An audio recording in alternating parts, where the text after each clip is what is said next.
Good morning students, commerce किताब channel पर आपका स्वागत है। मैं वैभव जैन कॉमर्स किताब चैनल पर आज क्लास 11 के एक नए चैप्टर अकाउंटिंग इक्वेशन को लेकर आया हूं। आप देखिए, आज हम अकाउंटिंग इक्वेशन पढ़ने जा रहे हैं। इक्वेशन का मतलब ये होता है कि कोई भी जिस सेंस में हम बात करें, यानी कि आपने 10th तक पढ़ा है कि भाई left hand side equal to right hand side होता है। इक्वेशन में बोथ हर साइड का इक्वल होना ज़रूरी होता है, जैसा कि आप जानते हैं।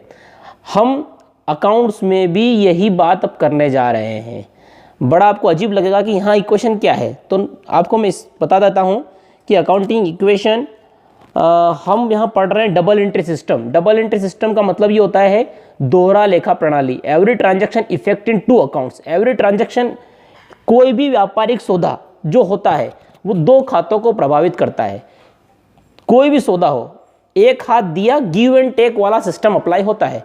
एक हाथ दिया, एक हाथ से लिया, यानी कि व्यापारी अपने व्यापार में कोई भी सौदा करेगा। आप इमेजिन कीजिए, just imagine in you are a businessman. आप एक व्यापारी हैं, आप अपनी शॉप पर बैठे हैं, आपने कोई माल किसी को बेचा है, तो डेफिनेटली क्या प्रोसीजर हुआ है, आपने या तो उसे उधार बेचा होगा या नगद बेचा होगा। उधार बेचा है तो निश्चित तौर पर वो व्यक्ति जिसको आपने उधार माल बेचा है उससे आप फ्यूचर में अमाउंट लेंगे, वो पैसा लेंगे। या आपने नगद बेचा है तो आपके हाथ में क्या आया, रुपया आ गया है। उस समय क्या हुआ है, कैश आया है। क्या गया आपके पास से, वो माल गया। यानी कि कोई भी ट्रांजैक्शन करें, उस ट्रांजैक्शन का इंपैक्ट, अफेक्ट वो दो खातों को करेगा, यानी कि दो खातों पर उसका प्रभाव पड़ना है। तो यही बात हम करने जा रहे हैं। अकाउंटिंग इक्वेशन के पहले मैं आपको इक्वेशन के 3 पार्ट्स के बारे में बता देता हूं। इक्वेशन के बेसिक्स जो हैं उस पर हम बात करेंगे।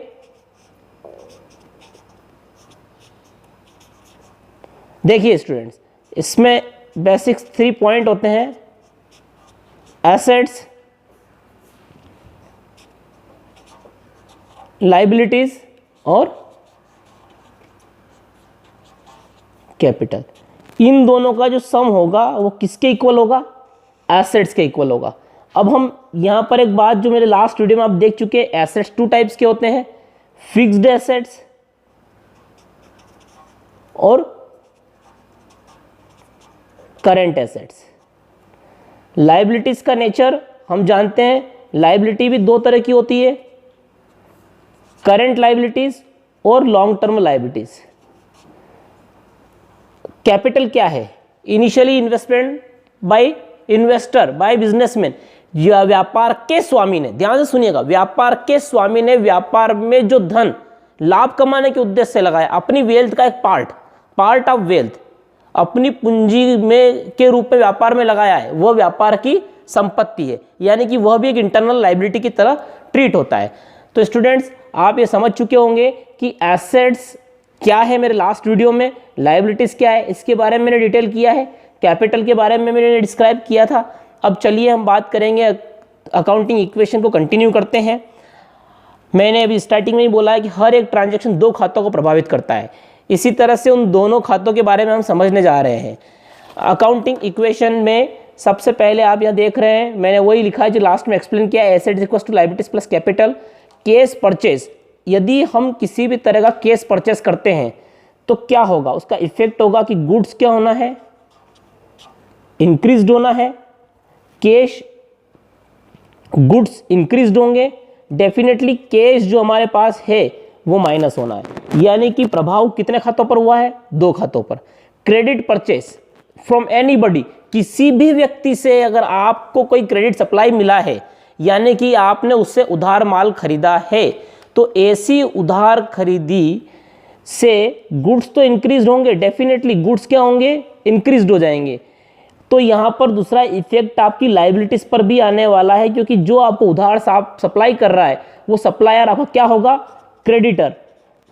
तो क्रेडिटर आपके इंक्रीज्ड हो जाएंगे। ओके, नेक्स्ट पॉइंट आप देख रहे हैं, लिखा है मैंने payment to creditor. Payment to creditor समझिए, आपका कोई एक क्रेडिटर है जो आप में 10,000 रुपये की डिमांड कर रहा है, उसको आपने बाय चेक या बाय कैश आपने उसे 8,000 रुपीज़ का पेमेंट किया, तो आपके पास जो कैश का अमाउंट है वो तो माइनस होना ही होना है डेफिनेटली, या बैंक का बैलेंस जो चेक के थ्रू दिया तो बैंक का बैलेंस माइनस हो जाएगा। क्रेडिटर्स भी डिक्रीज होंगे क्योंकि मांगने वाला भी 8,000 की रकम पाकर संतुष्ट हुआ है, तो आपका क्रेडिटर भी कितने से माइनस होगा, 8000 के अमाउंट से।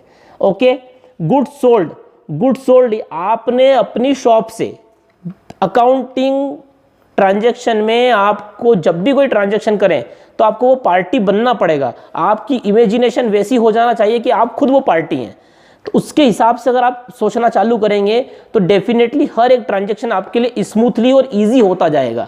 देखिए, गुड सोल्ड यानी कि माल बेचा, माल बेचा तो क्या प्रोसीजर हुआ होगा, व्हाट कम्स, क्या आया हमारे पास, कैश। तो कैश तो इंक्रीज होना है, डेफिनेटली कैश इंक्रीज होना है। और गुड सोल्ड तो गुड्स डिक्रीज हो जाएगा, यानी कि माल हमारे पास से कम हो जाएगा। Good sold on credit basis, अगर क्रेडिट बेसिस बेचा है तो डेफिनेटली क्या प्रोसीजर हुआ है, अगर मैं किसी को अपने काउंटर से किसी को क्रेडिट सेल करता हूं, for example good sold to Ramchandra, Ramchandra को मैंने माल बेचा है, वो मुझे कमिटमेंट करता है कि मैं 8 दिन बाद, 10 दिन बाद, 20 दिन बाद या महीने भर बाद भुगतान करूंगा, तो उससे मुझे कितने दिन बाद पेमेंट मिलना है, 10 दिन बाद, वो मेरा डेप्टर कहलाएगा। तो डेप्टर क्या हो जाएंगे, इंक्रीज्ड। मैंने माल दे दिया उसे, गुड्स, तो गुड्स क्या हो जाएगा, माइनस। तो यही प्रोसीजर यहां पर अब अप्लाई करेंगे।